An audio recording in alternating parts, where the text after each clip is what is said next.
No hope. Visalia is a community of people, many with great needs. The streets are very hard out here. I am homeless. Visalia Rescue Mission is a non-profit Christian organization that was established to serve the spiritual and physical needs of people in crisis, and to provide hope and restoration through Jesus Christ.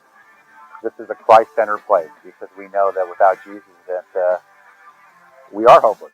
The Visalia Rescue Mission is a non-denominational, interdenominational Christian nonprofit organization with the goal in mind of winning the lost, particularly the homeless and the poor and the disadvantaged, and making sure that we not only feed, clothe, and house them, but we share the gospel of Christ and attempt to disciple them. We want to make sure that they're employed and are able to support their families. We've been doing this now for quite some time, and our residents here at our mission are doing a lot to help the community. Not only do we have a facility for men that houses 45 homeless men, but we also have a facility for families, women and children, men. We have a family center on the corner of Houston and Burke. Well, Chico was really important, really, to moving this from just a shelter and food into a full-fledged rescue mission.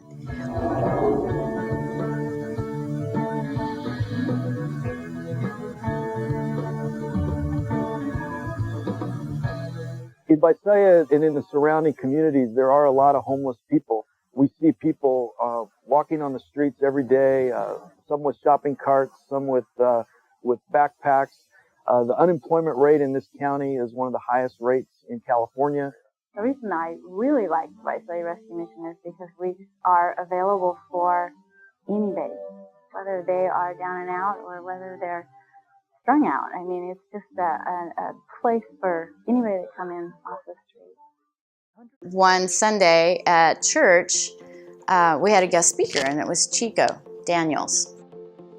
And he said something that changed my life, because he said, we don't take money from agencies and the government because we're a Christ-centered organization. So we know that Jesus will provide.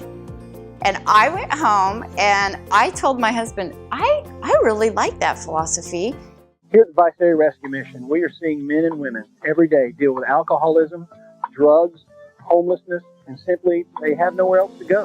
When I started back in 2000, 2001, there were 7 employees that were on staff here at the Visalia Rescue Mission. And back in those days, just getting people to come to the property was in itself just a feat. And so we put out an ad in the paper, and we had 2 responses. I came to the mission via a blind ad in the Visalia Times-Delta looking for an administrator. And so I just answered the ad not knowing where it would be. And so then I received the phone call to come down here, and I met Danny and Randy Boat. And they did an interview. Randy left, and Danny took me on a tour of the mission, which was the triplex, or the building on Grape and First, where I think they still use it for residence, and then some offices.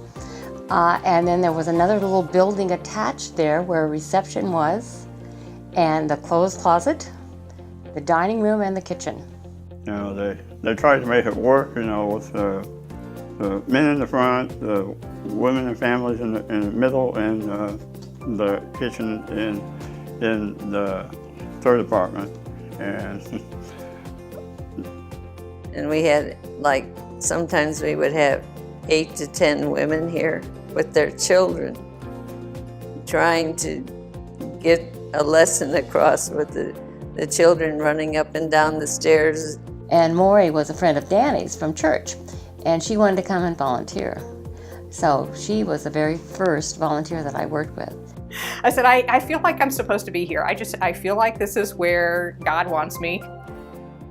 These are the lucky ones, some of them. Rather than sleeping in the cold and rain, under a bridge or in a doorway, many of these people live here at the Visalia Rescue Mission. They have a warm place to sleep, 3 hot meals every day, and a chance to put their lives back together. Those who have found these doors know how they got here, and what it'll take for them to leave and succeed on their own. Some came here through no fault of their own, and others made decisions that cost them everything they had. And I remember in the earlier days, we met in the old chapel, Wasn't anything fancy, which was fine with us, but we'd meet in the chapel to set up some tables and get together. And one of the coolest things throughout all the years, we have a tradition before each of our board meetings to have a resident come in and talk about their testimony. And that's just awesome. And then somehow they get to the mission in a lot of different ways. You know, they've kind of hit bottom, and what then happens at the mission is nothing short of extraordinary. When I was a teenager, I was in and out of foster homes. I emancipated, and I was on the streets, started doing drugs, and was homeless. Went to the shelter right there, and I was just on drugs really bad. My daughter, she was pretty young at that time. Even before I had my daughter, I was pregnant, I was just staying on the streets with my husband wherever we could find to sleep. Things went crazy because before I had my daughter, I did drugs, but then it was like a period where I was clean while I was pregnant, and then instantly I got back on drugs. My life was spiraling out of control. It was crazy. It was like this huge rippling effect. I went to one of my friend's houses, or my aunt's house, and she was like, I was sitting in a room full of girls, and they all had 5 kids each, maybe 2 to 5 kids each, and not one of them had their kids, the drugs around or whatever. And when it came to me, I was like, whoa, this is who I am gonna be. I'm gonna have 5 kids, not have custody of one of them. And I loved my daughter so much, but everything was working, I thought.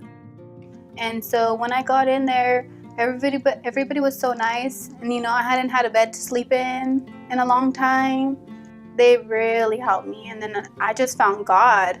I would have never been able to get off drugs and change my life without the program. Drug use, stealing, really started to become a problem towards the end of my high school years, and then throughout my marriage. Drugs had a very big impact, which led to the downfall of my marriage. Yet it still didn't sink in to see the life of destruction that I was leading. It took maybe, I guess it was about 2 years ago, from getting picked up by the police. I had not a very lengthy record, but enough to put me away for a while, and that's what really scared me. My probation officer gave me an ultimatum. He gave me 3 days to check in to find a treatment center. And someone had told me about the Visalia Rescue Mission. I called, and the next day I was in. I try to keep a real close relationship with God. I know that everything that I do is done by Him.